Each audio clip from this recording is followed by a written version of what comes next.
这个车什么问题？底盘响。底盘响。对。修了多长时间了？有1个星期了。修了几个地方？修了差不多2个店2、3个店了。你为什么不第一时间来找我？我都是半夜我跑夜晚的，我都不好意思往你这边来嘛。看样子这个故障还是挺复杂的。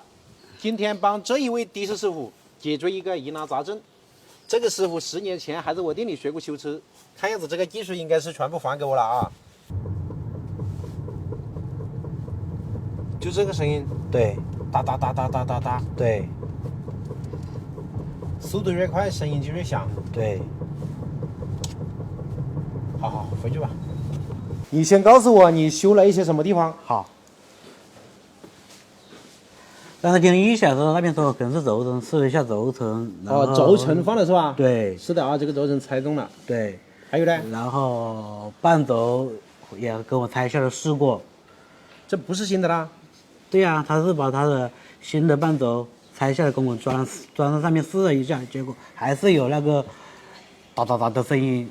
这边的轴承没换吧？这边没动，因为当时没听到这边有声音嘛。还有呢？还有变速箱这个差速器，这个里面的差速器也是帮我拆下来检查过，结果差速器没任何问题。这里你都拆了啊？对呀。是的啊，这个胶都是新的。那你电机也检查了呀？电机没检查。你怎么不把电机拆出来看起来耶？那太复杂了嘛。那你这全部修完了呀？轴承呀，然后这个半轴啊，然后该想的地方我们都试过了，结果还是没找到问题啊，所以修了好多天，我天哪！所有好修的问题都被别人修完了，那我修哪里呢？依然啥子不是能找师傅不，还能找谁？所以赚钱的也被别人修完了。那没办法吧？那谁叫你是我师傅呢？那不能都是找人跪着头的。1分钟解决问题，信不信？行。来喽，把轮胎换了，装备胎。你应该不信是轮胎的问题啊？我不信啊！你这个轮胎我看着还像新胎嘞。是现在才换了10天左右。10天了啊！等一下要是轮胎问题怎么办？找他不？我肯定要去找他呀！兄弟们啊，又给别的修理厂制造了一个麻烦啊！我有98%的把握是轮胎的问题。来，把备胎装上。这轮胎应该不是你换的吧？不是我换的，副保时捷换的。对。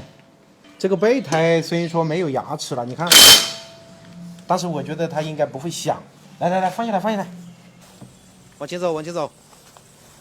暂时没有听到响声了啊。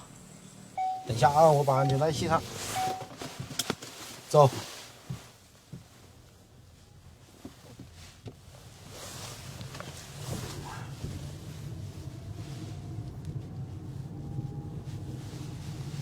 还响不响？不响了。还要不要拆电机修？不要了。这里新轮胎现在我们已经拆下来了，我们用眼睛看是看不到任何损坏的点的，里面很新，确实就是一条新胎。这个轮胎我们拆下来以后没有看到任何有外伤的地方，为什么它会在滚动的时候有响声？其实原因与它制造的时候工艺太差了有很大的关系。因为这个轮胎在制造的时候，它是有很多层橡胶叠加在一起压制的，而且在压制的时候还要加热，所以这个轮胎它的橡胶就融为一体了。如果这个轮胎的工艺有问题，那么它在压制的时候，它的那些一层一层叠加的过程中，就会出现那种分层的一个情况了。那么你们现在呢，仔细听，听到没？我这样用手压这个轮胎，都能听到那种嘎吱嘎吱的响声，说明这个轮胎里面已经分层了。在我们压这个轮胎的时候，这个橡胶与橡胶分开以后，它就会出现这种相互摩擦的一个现象，这个声音就是它在相互磨的时候发出来的一个异响。